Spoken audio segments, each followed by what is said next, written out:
All right. I know everybody in the room can hear me. Hello, friends online. I have so many microphones, which I'm super unaccustomed to. I teach in the College of Hospitality. I am clearly the quietest member of the faculty in the College of Hospitality. It's great to see all of you. I was invited today to do a session on managing our time. Anybody in here worried about keeping up this year? Okay. Anybody like, I hope I'm good enough to do this graduate school thing? Okay, so I am here to proudly announce I have average intellect. I am never the smartest person in the room. I have figured out how to use that intellect to get the most accomplished and successfully complete graduate school. You may applaud me as I applaud you on this journey. So welcome, everybody. We're going to talk today a little bit about where the time goes. Most importantly, how to harness our power. I highly recommend that you wear Lycra onesies to class. No Lycra? I want pictures. I'll do it. I love it. I am a child of the 80s, so if there's some hot pink Lycra to be worn, I'm there with you. So how many of you have struggled in the past with focus? How many of you have struggled with your mind going a mile a minute of all the things? Yep. So that leads to a lack of focus. We're going to talk a little bit about, obviously, the nuts and bolts of managing your time, but for my money, more importantly, how do we use your brain for what it's intended for? It is a problem-solving machine, so we're going to spend a little bit of time on how to harness the power of your brain, except that my clicker refuses to move forward. Do I have the power over here? I may, I don't. Wait, there we go. All right, this is how they get me to stand behind the podium. So time management, by definition, is the way we decide to utilize our time in order to maximize our productivity to achieve certain long-term goals, right? That's the definition of time management. What is harnessing your power? From my definition, harnessing your power is understanding when your brain is the smartest, when you are the most able to focus, and when you're able to put out the most amount of really good work. Where are my morning people? There's 3 of us, 4 of us, 5 of us. Okay, morning people unite. I am smartest in the morning. So if I have something really important that has to get done, guess when I have to schedule it? As early as possible. When my daughter was 2, decided I needed to get my PhD. I recommend against that. Having said that, I figured out how to get all the things done. And guess what time in the morning my alarm went off? Ooh, right in the middle, 4. 4 in the morning, I'm up, I'm at my desk, and I'm pumping out genius work. Where are my night owls? Okay, there's a lot of you. Most of you younger than me. There's probably a correlation there. So night owls. I have a dear friend who is a brilliant, prolific researcher. I do not book meetings with her in the morning because I know when I'm waking up, she's just going to bed because her genius is in the late night hours. And she publishes more than anybody I know. So for those of you that are night owls, possibly you have a leg up on those of us that are morning people because your phone's not blowing up at 2 in the morning probably, right? So I would recommend to you that if you're smartest in the overnights, that's when you should be doing your most challenging work. And from a time management perspective, you know those little things that we have to do that don't take a ton of brain power, but they are on our to-do list?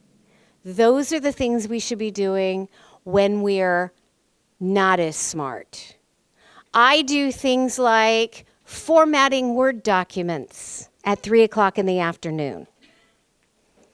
I do things like, oh, I got to get groceries ordered today, 3 o'clock in the afternoon.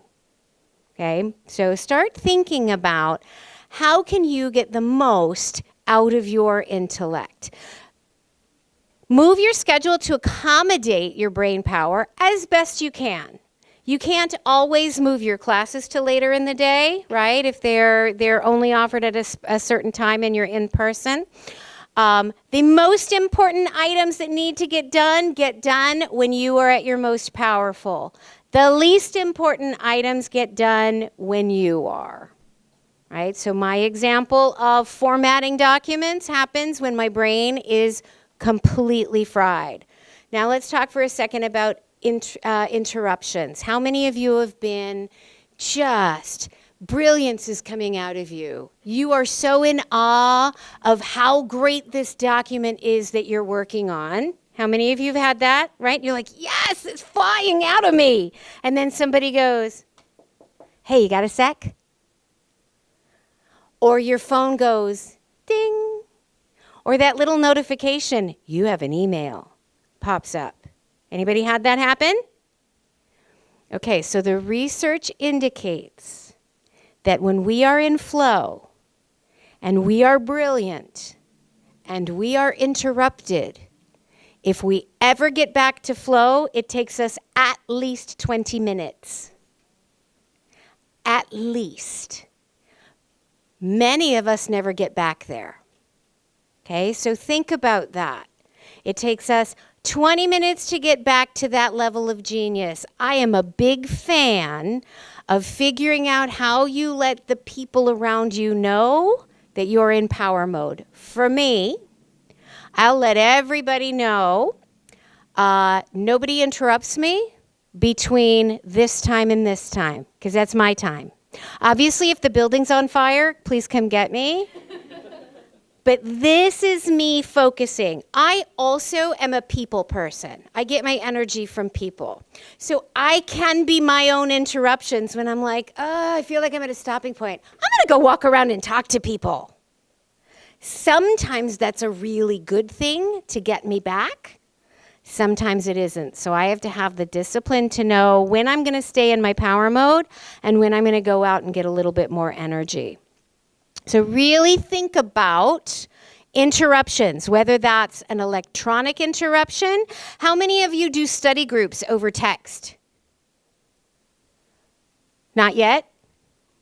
My kids in high school, they help each other with their homework over text. Danger zone, right? Because maybe I need somebody's help or advice or direction on something, but that means I'm going to keep checking my phone, so I never get to full concentration mode. Multitasking. How many of you think you're really good at multitasking? Okay. This is an intervention for you. Ladies, anthropologically, we do tend to be better at multitasking because, babies. Not saying that you have any or that you will have any, just that we are a little more wired for keeping humans alive. Also, we know that we all have a little bit of ADD because of technology. We are not wired to multitask, and when we multitask, that means that things take us longer. In fact, the term multitasking was created back in the day when computers took up this whole space, like computers that don't have the power of your phone. We're in rooms bigger than this, right? And the computers multitasked data. Even the computers didn't run the data at the same time. It was set of numbers, stop, set of numbers, stop. But it happened so quickly that we could call it multitasking from a computer analytical perspective. Human beings, our brains work exactly the same way. This to this, to this to this. unless it's something that we can automate, which again is how our brains are wired, right? I come out of hospitality and I teach hospitality, so I like to use examples of customer service. How many of you have ever worked in customer service? Anybody? Okay, right? Everybody should have to work in customer service. It makes us better humans. Right? So front desk agents, my favorite thing is to watch a new front desk agent because they can't talk to the customer and do the computer at the same time. So it's, hello, welcome. How was your trip in? Right? But then you get somebody who's been doing it for a couple of months and they are typing and talking and computering because that's what our brains are wired to do. Our brains are wired to automate the things that are by rote and can automate. Multitasking eats up extra time. It slows us down. It causes mistakes. Meetings become a huge waste of time because our attention isn't in the room. Class time, if you're in class live on your phone, you're not learning. If you're watching a video in an online asynchronous class, but you're doing something else, you're not learning, right?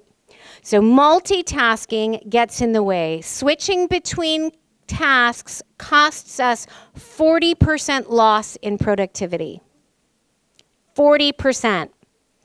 So I tell my students when they're in class, for some classes it depends on my class. For some classes I ban technology and they just assume it's because I'm old. Thank you. You're my people. Lycra. We're going to start wearing Lycra on Wednesdays. The reality is, if I'm on my computer taking notes, I am typing everything the presenter is saying versus chunking that information, right? So when I leave that class, I haven't been paying attention to what the instructor is teaching me. I'm doing the two things. If instead I take notes by hand, nobody writes as fast as we type. So if you take your notes the old-fashioned way, you get more productivity because you'll remember more of it. If I toggle over to my email because the professor is boring, I remember nothing and have to do all the reading and all the going back, right, to determine what I missed in class, which is part of that 40% loss of productivity. So, and I'm joking about the professor being boring because I like to think that I'm not boring, and yet I have students that get in their email, right? So, here's the other part of multitasking. It uses your short-term memory. That's your working memory, which means you'll be less creative as you're solving problems. I'm teaching an immersive dining class in the fall. I was just telling Houston about it a few minutes ago. My students do all the work in the classroom until we're about ready to get into our shows. So it's all about using technology only for things like, let's figure out what we can do to make this work, right? But they're all in it, no multitasking, and the creativity that comes out of that is insane. So let's get into some nitty-gritty tactics. I recommend you track your time. Right, so first week of school might not be a normal week, right? This is certainly not a normal week, but give yourself a couple of days next week that you track your time in 15-minute increments, like you're an attorney going to charge somebody for it. You don't have to track things like, showers, those are a given. But if you get super busy during the semester, I want you to shower, so you might have to put it on your calendar to remind you, right? Track your time from working time through the end of your working time. Track it for a couple of days next week and a couple of days the week after. That way you can figure out where all of your time is going. If you're somebody that struggles with focus, I really want you to put in there, so-and-so popped in and we talked for 30 minutes, right? so that you know what's happening with your time. We all have information overload. I mentioned earlier we all have ADD because of technology, right? How many of you have tried to go on vacation and not look at your phone? It's really hard, right? And we all start to like detox, like we're on heroin or something, because we're like, did somebody text me and I just didn't know, right? I'm guessing, I've never been on heroin. So when you get all of those emails and all of those texts, if you can delete it right away, delete it right away, if it's nothing for you. If it requires action, those are the ones that you want to keep. And if you can act on it quickly, act on it quickly. If it's something to forward it as quickly as possible. I like the 2-minute rule. If it's going to take me, if I'm in my email, checking my email, which I don't do all day long, by the way. I do it maybe twice an hour. This morning, I did some executive education last week, and I got an email this morning from one of the participants. He said, hey, do you happen to have a web link for that video that you showed?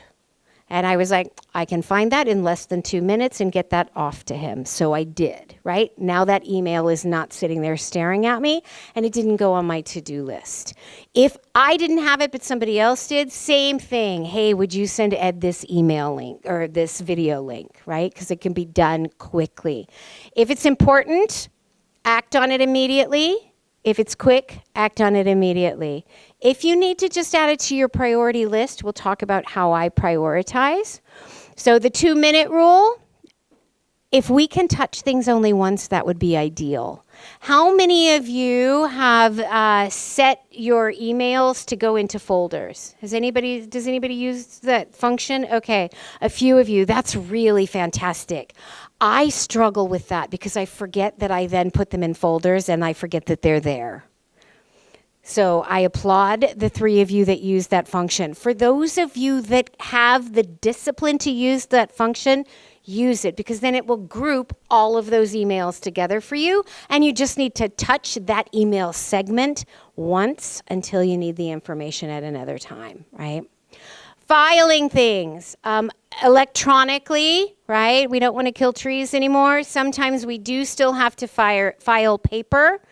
There's a tremendous amount of paper that comes through my office. I think we've kind of lost sight of how do we keep things simply on the interwebs.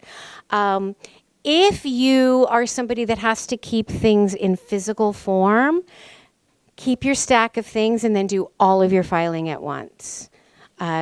You may want to start this semester by looking at your online filing system.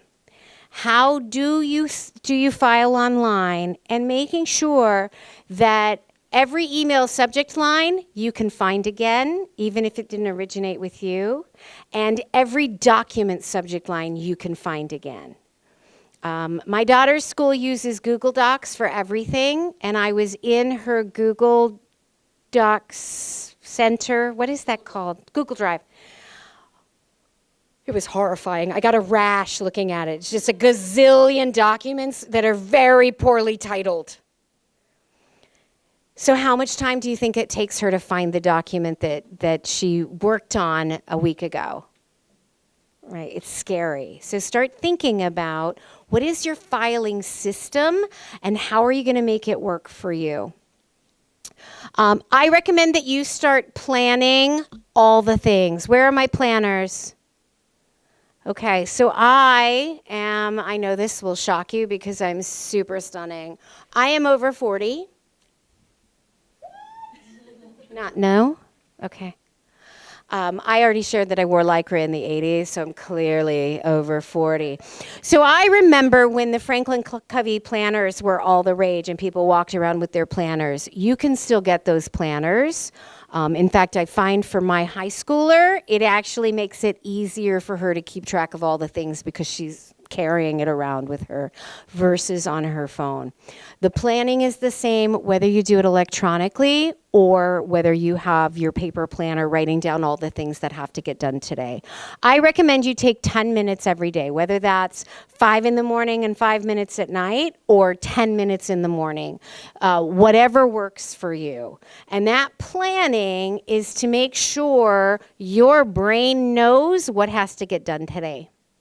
What has to get done today, what has to get done tomorrow. So if you're a morning and night person for the planning, in the morning, you're looking at these are the things I have to make sure I get done. At night, it's these are the things I didn't get done and they need to be moved forward to tomorrow.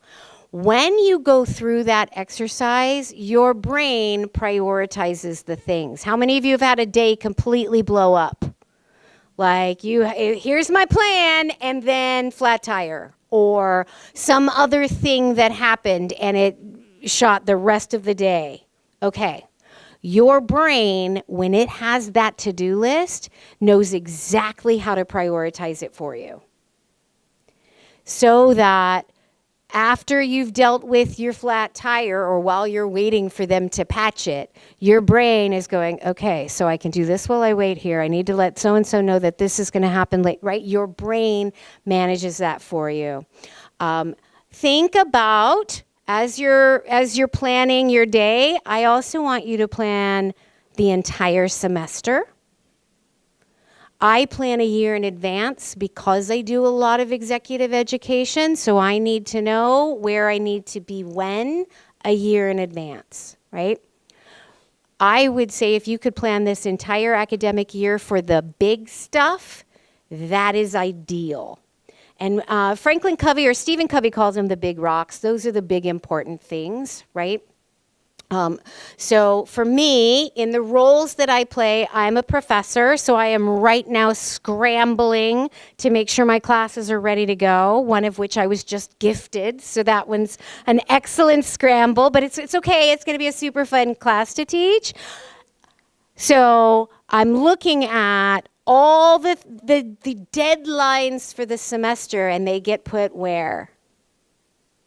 In my calendar, right? I'm looking at when is study week, when is finals week, when is graduation. Those have to go in my calendar. I'm also a parent of a child who is a runner. I know it's hard to believe she is truly biologically mine because I don't even run from bears. I don't know what happened. Every important meet is already on my calendar. I am also doing some travel for the university, already on my calendar, right? So the more you can plan ahead, the less crisis you will have as things get moved around. Yearly, monthly, weekly, daily, and it doesn't take that much time to be that organized. This comes out of the work of Stephen Covey. I'm still an enormous fan of his book, The 7 Habits of Highly Effective People. Who's read that? Excellent. Just a couple of us. My students tell me there is a spectacular PDF online. Those that didn't want to read the whole book. And total honesty, I'm not a huge fan of his writing style, so I totally get the desire to read the PDF. Which, as long as you understand what the habits are, that's the important learning, right? Habit 3 is beginning with the end in mind, so he talks about time management, and he specifically talks about this matrix that you'll see on the presentation. So you see we've got those things that are urgent and important. Those things that are important but not urgent is quadrant 2. Those things that are urgent but not important is quadrant 3. Not urgent and not important is quadrant 4. So let's talk about these a little bit. Quadrant 1 is urgent and important. It's the quadrant of necessity. Somebody give me an example of something that would be urgent and important. I got to pay my rent. Now, let's talk about when that becomes urgent and important. Do you know when your rent is due? Yeah. Absolutely. Right? I hope we all know when our rent is due. Now, when I was in college, I worked my way through college at a Steak and Shake. Anybody? Steak burgers? Big fans? Okay, a couple of fans. So I knew when my rent was due. It was in the not urgent but important category because that is the quadrant of productivity and balance. So I know it's coming. It becomes urgent when? The day it's due or the week it's due and I'm a little short trying to pick up shifts to be able to cover it. But I know it's coming. So if I'm going to live in quadrant 2, quadrant of productivity and balance, I'm looking at my whole month, I'm looking at my Steak and Shake schedule, and I'm going, oh yeah, this is totally going to work. But then maybe 1 or 2 evenings I don't make what I thought I was going to make, or maybe I had a hot date, so I gave away a shift. As I get closer, if I'm still going to stay in productivity and balance, I'm planning ahead and working those shifts before I'm in oh crap mode, right? That's how quadrant 2 works. Things become quadrant 1 if I haven't spent time in quadrant 2. What's something that I can't plan ahead for? Something that happens, I sometimes call those things like the God stuff, things I don't control. Oh, a medical emergency, a flat tire. These are things I can't plan for, and it's Las Vegas. So if you've gone a year without having a flat tire, go ahead and plan ahead for it. No, it's like a yearly occurrence for me. So a flat tire is both urgent and important. That's a quadrant 1. We can't plan for everything, right? So we will always have quadrant 1, but the more time we spend in productivity and balance planning, the less time we will spend in crisis or necessity. Quadrant 3 is the quadrant of deception because these things are urgent or they feel urgent, but they're really not important. So sometimes that's an email. Sometimes that's the group text. Like this morning, I had to silence my phone because the group text of a bunch of girlfriends was meme-filled. And I was like, okay, I love you guys, but I'm silencing you, right? So those are the things that feel urgent, even though they're not. If you have kids, their needs are urgent to them, even if it's boy drama like I have with my high schooler. It feels important to her, so then it has to be important to me, even though I'm like, ugh, this too will pass, right? The quadrant of deception. Now, here's the one that I want us all to be concerned with, and it is the quadrant of waste and excess. What we know is that the more time you spend in crisis mode, the more time your brain wants to spend in veg out mode, which is waste and excess. How many of you have caught yourselves flipping through social media or watching endless streams of videos because you're just fried? How many of us? Okay. Being able to shut your brain off or to do those mindless things is important. To do it beyond a couple of minutes is waste and excess. If you find yourself doing it a lot, I would argue you need to look at how much time am I spending in quadrant 1. I have a lot of students that will tell me, I am so much better and my writing is so much better when I wait till the last minute. You think that's true? No, absolutely not. But it is faster. Right? I only have 1 hour to get this done, so I am going to bang out whatever this is in an hour and be done with it. The challenge, of course, becomes, well, that's all I could do. I only had an hour. I did the best I could, right? And that's where we become okay with mediocrity. I have that argument with my kid all the time. So again, the goal is more time in quadrant 2. The overall goal is truly to work above the line, so that we're spending less time below the line. And let's look at these definitions. We've already said that urgent and important is crisis things. These are pressing problems. Deadlines like my rent becomes urgent. Maybe some of the meetings that I have to prepare for. Sometimes I get, oh my gosh, Finley, we've got this meeting with so-and-so and we need this information right now. That's a crisis thing that I couldn't necessarily control. Not urgent, but important. These are things like preparation, planning, prevention, relationship building, which I think we often forget about. Recreation and values clarification. Am I doing the things that I really need to be doing for who I am? Below the line, quadrant 3, those things that are urgent or feel urgent but are not important.